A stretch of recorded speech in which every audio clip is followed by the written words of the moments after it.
Hello, my yarny friends. I'm Sara, Sach, and Maximo. And we're here today because it's Friday Fun Day.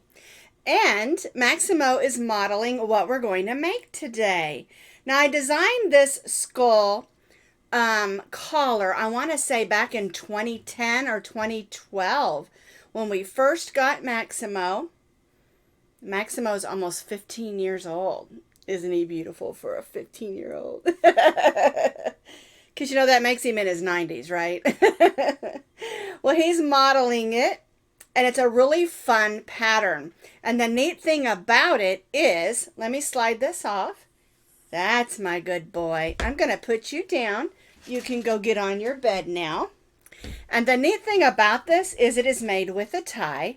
So you can just make the ties longer and make this for any size dog. You could even make it for yourself or make it as a headband. So it's a really cute pattern, really simple and versatile. And I love patterns like that. So I thought it would be super fun to retest the pattern, make some new pictures, and put it out there for a brand new video. Now, of course, this one is made in black, and it's really difficult to see these stitches. So we're going to use some other fun colors to make it. Now, if you just need a little skull applique, you can use that one as well. Super fun. And that's what Friday Fun Day is all about. Making patterns that are super fun, super easy, super quick. And did I say super too many times? Well, that's super. All right. Now, this crochet pattern is on my blog. And as always, you can find that link down in the notes underneath this video. So what you need to make this for your dog or for yourself or for anybody is some of your leftover yarns. Now again, the black yarn is difficult to see on camera, so I'm going to be using some fun colors. I'm going to start with this sort of light orange, and I might come back in and do the edge trim in this lavender. I think that'd be pretty, because you can switch colors as much as you want to. And then of course I'll use this sort of off-white to make the skull. All right, now the amount is approximately 1 ounce to 2 ounces depending on how big you make it, because you can make it even bigger for a bigger dog just by adding more chains at the beginning.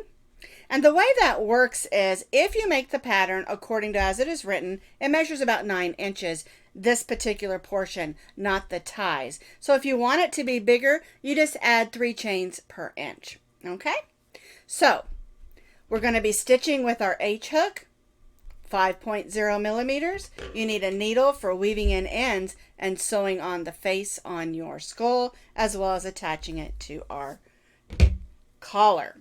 And then of course you need a pair of scissors. And this is a really fun project to use up some of your leftover yarns and come up with some different combinations.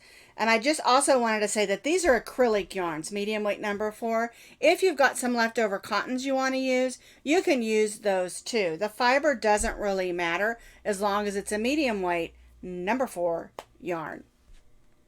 I've got the main color, which is this light orange that I'm going to use for my collar. And we're going to begin with a slip knot, and then we're going to chain 31 chains.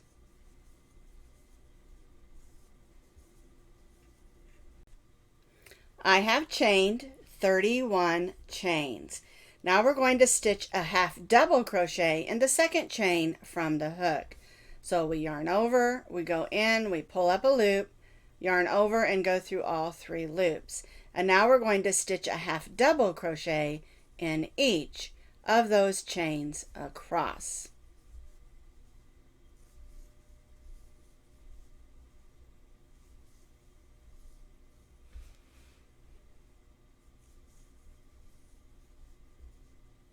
One half double crochet in each of the chains, working all the way across. I have stitched 1 half double crochet in each of my chains across. We began in the second chain from the hook, So I have 30 half double crochets. We're going to chain 1 and turn our work. And now we're going to stitch 1 half double crochet in each of those half double crochets across. Now our chain 1 did not count as a stitch, so we started right in that first half double crochet.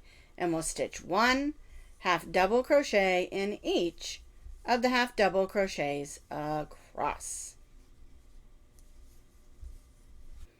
I stitched a half double crochet in each of my half double crochets across. So again, I have 30 half double crochets. Chain 1 and turn. Now we're going to do that row of picots so that it looks like spikes. I was going to change to my lavender, but I think I'm just going to stick with the orange because I'm really liking this color. All right, so what we're going to do across is we're going to stitch a half double crochet in the first 3 stitches. 1, 2, and now on this stitch we're going to chain 3.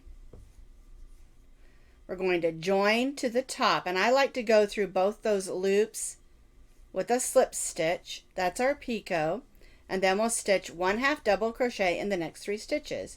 1, 2, 3, chain 3,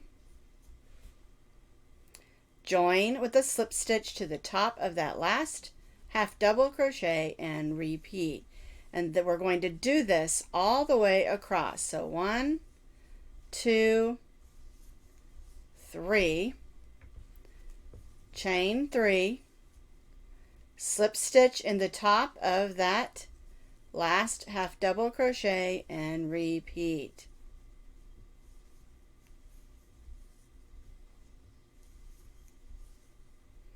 And see how it makes those bumps? Kind of looks like spikes. We're going to repeat this all the way across, and then I'll show you what to do on the end. So I repeated that all the way across, and when we get to the end here, we're just going to keep going. We're going to turn. We'll stitch a half double crochet in the end of that row we just stitched. We'll stitch a half double crochet in the next one, and then we'll stitch a half double crochet in the next one. And that gives us 3, and then we'll stitch that picot stitch. All right, and so now we're going to work across the bottom. So we'll start right in that first stitch. 1, 2, 3, and stitch that picot stitch. Chain 3, slip stitch in the top of our half double crochet. There we go. And repeat that. And we'll do the same thing on the bottom of our collar as we did at the top. 1, 2, 3, and slip stitch in the top of that stitch. 1,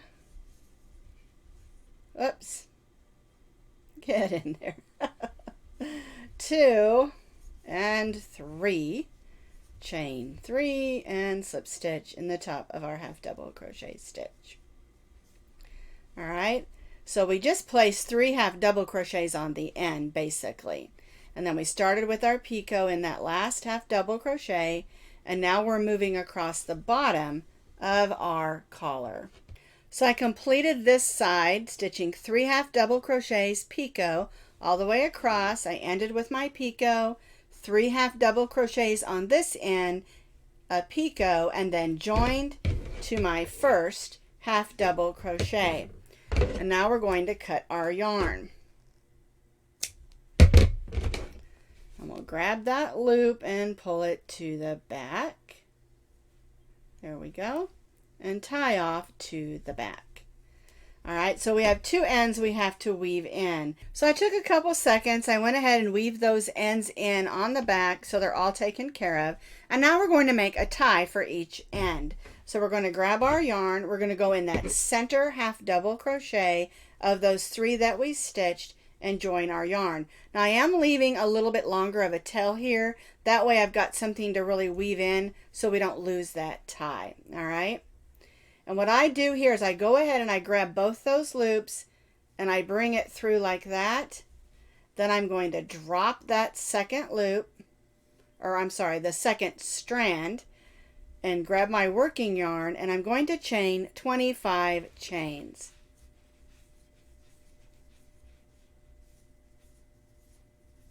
I have chained 25 chains, and now what I'm going to do is I'm going to turn, and I'm going to stitch 1 double crochet in that second stitch. So yarn over, go in that second chain, pull up a loop, yarn over, go through the first 2 loops, yarn over and go through the last 2 loops. And now I'm going to go right in that same stitch and stitch a slip stitch. And that just gives us a nice little end on our tie. And now we're just going to slip stitch in each of those chains, working back up to our collar. And remember, if you're going to use this for yourself, you might want to make these ties longer. If you're going to use it as a headband, you probably definitely want to make your ties longer. That's the fun thing about this pattern, is it's super easy to adjust to what you want. Headband for yourself, collar for yourself, or a collar for your puppy or dog of any size. All right, so I'm just going to continue slip stitching back up my chain. I've slip stitched all the way back up my chain. I'm going to join in that same half double crochet with a slip stitch, and I'm going to cut my yarn and tie off. All right, so there's one of my ties. And before I weave this in, I'm going to do what I call a stay knot. Knots are not acceptable in crochet, and I totally understand that, but I don't want this tie to come undone when my dog is wearing it. So I make 2 little knots like that, and then I'll grab my needle and weave it in. And I just call it a stay knot because I want it to keep there. You know, I want it to keep it from coming out. And it's just a little extra something. When you're crocheting for dogs, you know, their teeth and their toenails can get caught in things. And so you want to try really hard for that not to happen. Okay, so there's that one. And now I'm going to go ahead and weave this one in, and I'll go ahead and make that tie for the other side, exactly like I did this one. So I did the other side for the other tie, and so now my collar or headband has 2 ties. And again, it's a really simple headband or collar. And just a reminder, this is a decorative collar. It's not intended to put your dog's leash on or anything like that. It is a decorative collar for you and your dog. So I've got my off-white yarn. We're going to start with a slip knot, and we're going to chain 4 chains. 1, 2, 3, 4. We're going to stitch a single crochet in the second chain from the hook. So there's the first, so we'll go in, stitch a single crochet, and then we'll stitch 1 in the next 2 stitches, and that will give us 3 single crochets. We're going to chain 1 and turn and stitch 1 single crochet in those 3. So 1, 2, 3. Chain 1 and turn. Now we're going to stitch 2 single crochets in this first one. 1 and 2. We'll stitch 1 in the next one, and then in the last one we'll stitch 2. 1 and 2, and chain 1. So now we've gone from having 3 single crochets to 5. All right, so we chained 1, turn, and we're going to stitch 1 single crochet in each of those 5. 1, 2, 3, 4, and 5. And chain 1. So we have 2 rows of 3 and 2 rows of 5. Now on this last one, we want to kind of give the head a curve. So we're going to stitch the first 2 single crochets together. So we'll go in, pull up a loop, then we'll go in the next one, pull up a loop, yarn over, and go through all 3. Then we'll single crochet in the next one and stitch the last 2 together.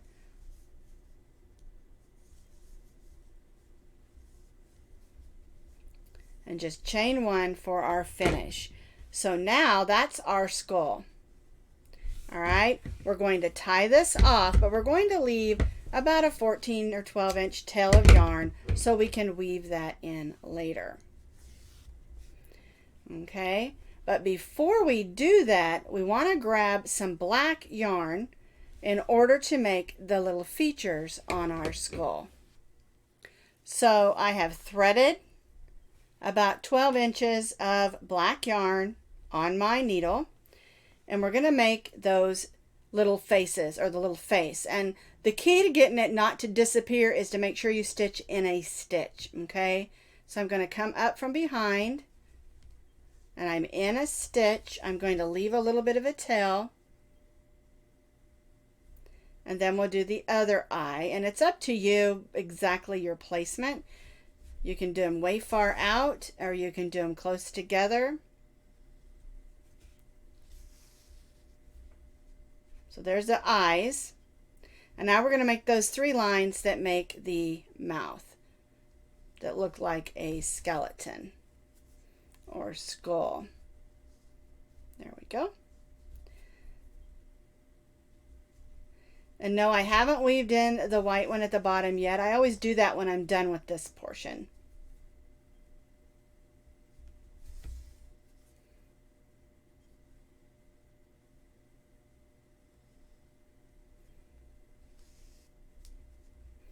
And I just stitched 3 little lines. There we go.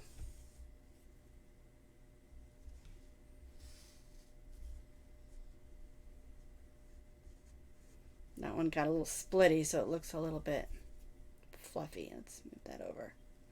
There we go. This one ended up looking a little bit meaner than the other one because I did the eyes farther out. And that's what happens. You can kind of decide how you want to do it.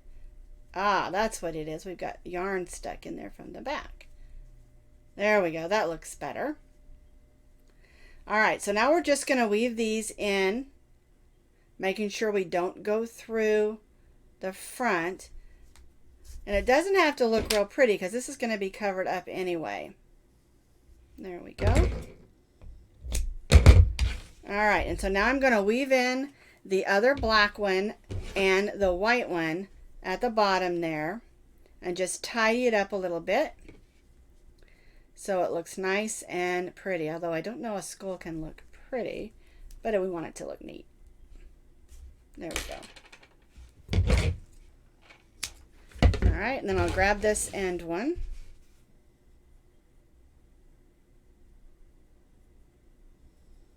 There we go. And we'll just weave that up here on the side.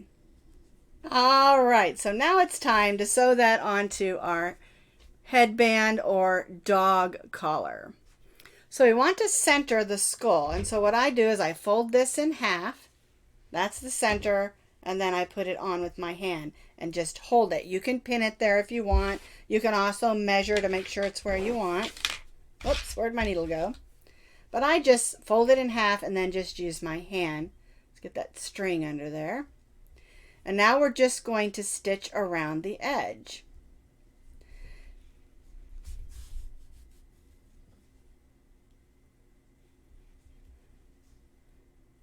One thing to remember, when you're doing things for pets, especially dogs, it's real important that you don't leave any strings hanging loose.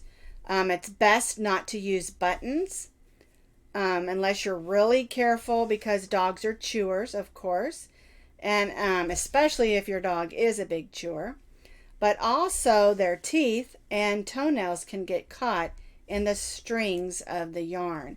And so it's real important to weave everything in securely. And that's why when I do those ties, I do that stay knot first and then I weave it in. I know we talk often about how there's no knots in crochet, but dealing with dogs is a different story than dealing with humans. You know, we don't tend to chew, but some children can, and so you need to keep that in mind when making things for kids. But the main thing is not to leave anything dangling. And that's why I'm going to show you about how to make sure your ties are secure and how to slip it on and off your dog in just a second. Because I'm going to use this little collar because it's so pretty for my Rosie. Because I think she'll look pretty in this color. Alright, so that's securely sewn on. I'm going to go to the back and just weave that in. Again, securely. We don't want anything that's going to get caught in toenails or toes.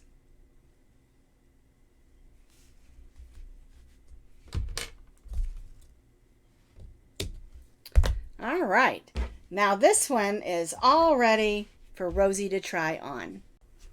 So when it comes to dogs, you want to make sure that everything is tied securely.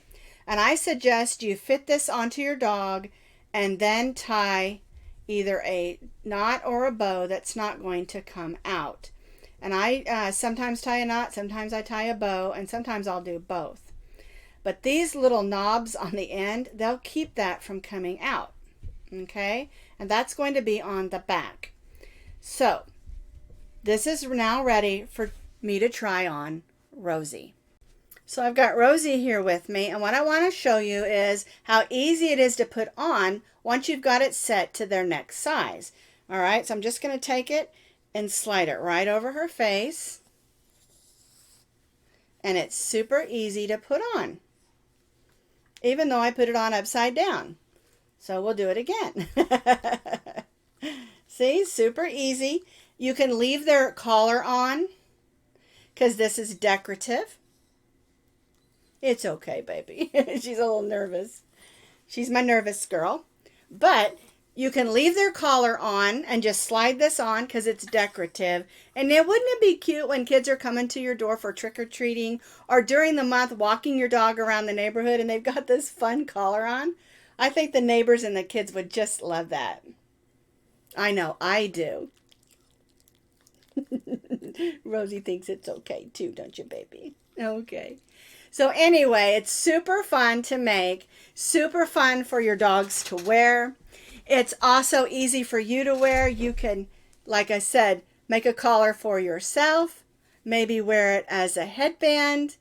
And wouldn't it be great to make them for your kids and your pets and do a fun holiday family picture? All right, so thank you for being with me today on Friday Fun Day with Sara. And I hope you will get in your yarn stash and make some of these cute collars and headbands. I'll see you next week for Friday Fun Day. Bye-bye now.